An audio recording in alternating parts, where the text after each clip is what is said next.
Hello guys, this is our first video for gas mixtures, and this is an introduction. So let's start by asking ourselves if we have seen gas mixtures such as the ones that we are seeing in the screen. We can recognize that this is air.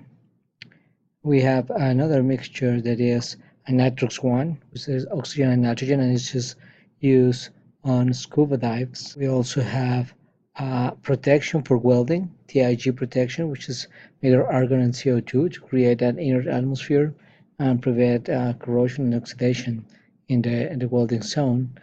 And one that we wish we're not going to experience in the near future is ethanox, which is an anesthetic gas mixture.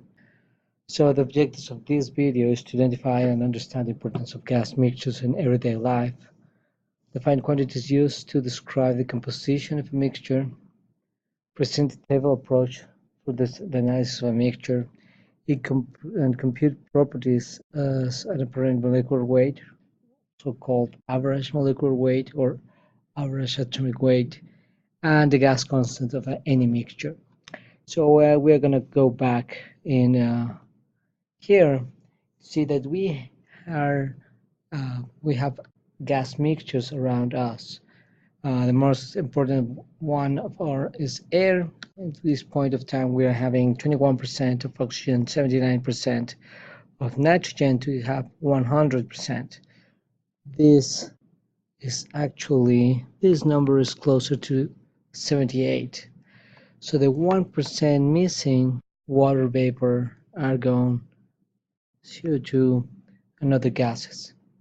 We are going to work in this mixture in chapter 14, and we're going to call that psychometrics.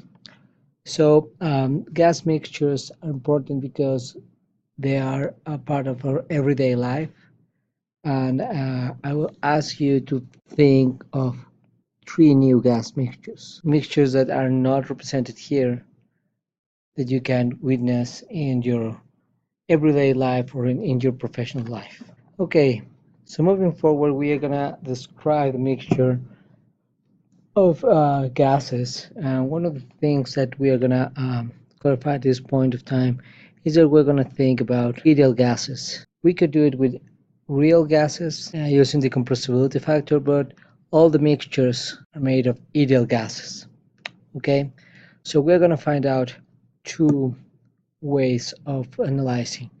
One will be a gravimetric analysis, and this is in terms of mass. So you can see that we have a mixture of 6 kilograms of hydrogen plus 32 kilograms of oxygen. We're going to have 38 kilograms. This, of course, is conservation of mass. A different approach will be the molar analysis. And here, the important part is the number of moles. And recall, the number of moles is the amount of substance that we have. In this case, we have 3 kilomoles of hydrogen, 1 kilomole of oxygen to form 4 kilomoles of water. Again, this is conservation of mass. So we think we are seeing exactly the same mixture. We are just seeing with different glasses. In this part, we're thinking of mass, number of moles.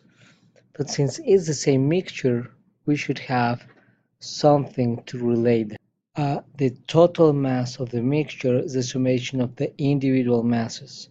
So in this case, K is equal to 2. The first species is hydrogen, the second species is oxygen. Similar to this is the number of moles. The total number of moles of the mixture is the summation of the individual moles. And we can define a fraction, and this fraction is nothing else but the percentage in terms of mass. The mass fraction is the mass of each individual species divided by the total mass. So this is like a percentage by mass. Similarly, in the moles, we have the number of moles of each species divided by the total number of moles. This will be a percentage by moles, we're going to find out that this is exactly the same as by volume. So sometimes we see the definition of a mixture set is 75% of hydrogen, 25% of oxygen by volume. That is exactly the same as a molar analysis. So what's a mole? The unit for the amount of substance in the international system. Here you have some references if you don't remember, but so if you don't remember this atomic mass of each one, we're going to have the help of our periodic table. In our course, we're going to use heavily some components like carbon, oxygen, nitrogen, and hydrogen. So we can see that carbon is 12, hydrogen is 1, oxygen is 16, and nitrogen 14. Please note that we are rounding to an integer. In this link, you will have access to an interactive periodic table of elements, which will be very handy for your study. You can see in this table that whenever you choose any material, let's say that we have argon, it opens a link for argon in Wikipedia.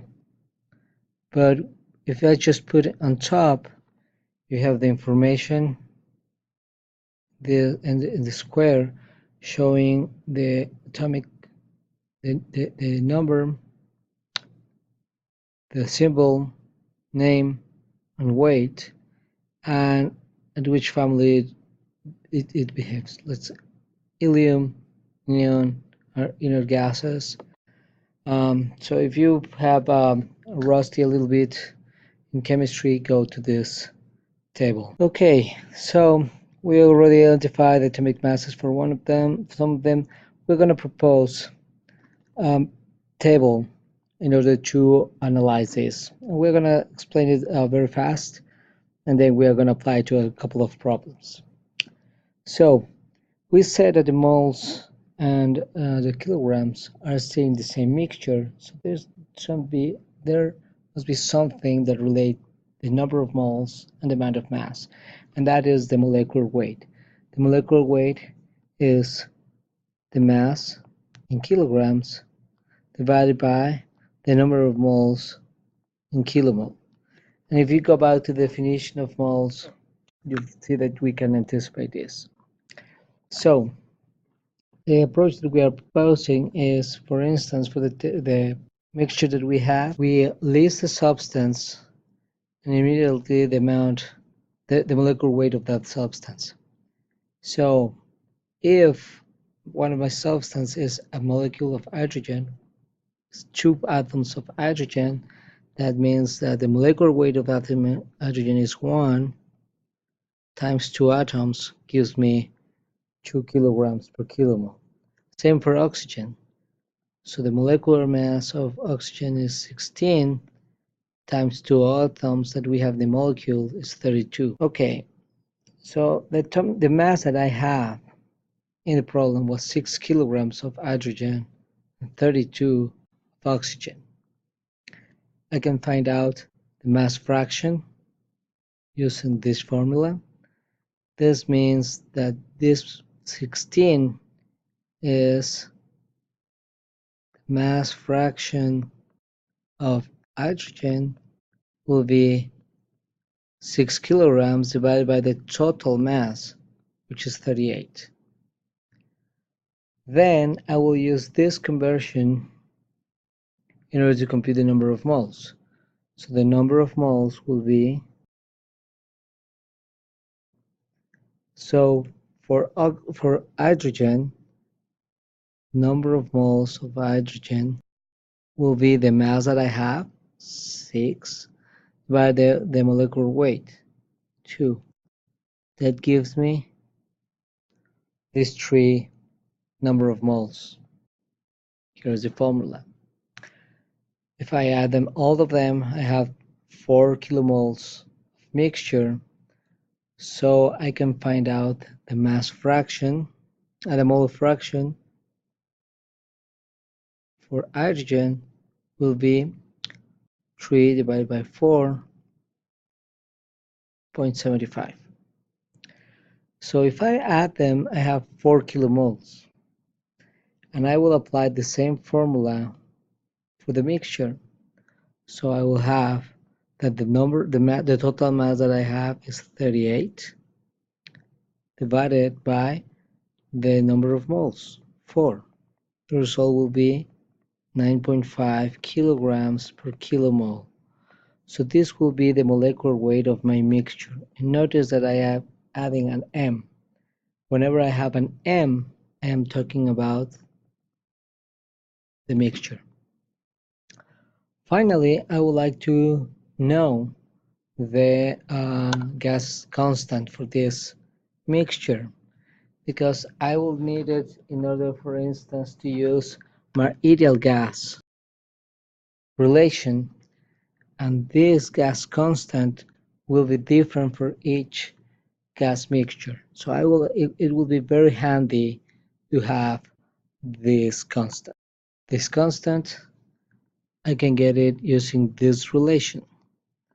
Gas constant will be the universal gas constant, 8.314 kilojoules per kilomole, divided by the molecular weight. So in my previous problem will be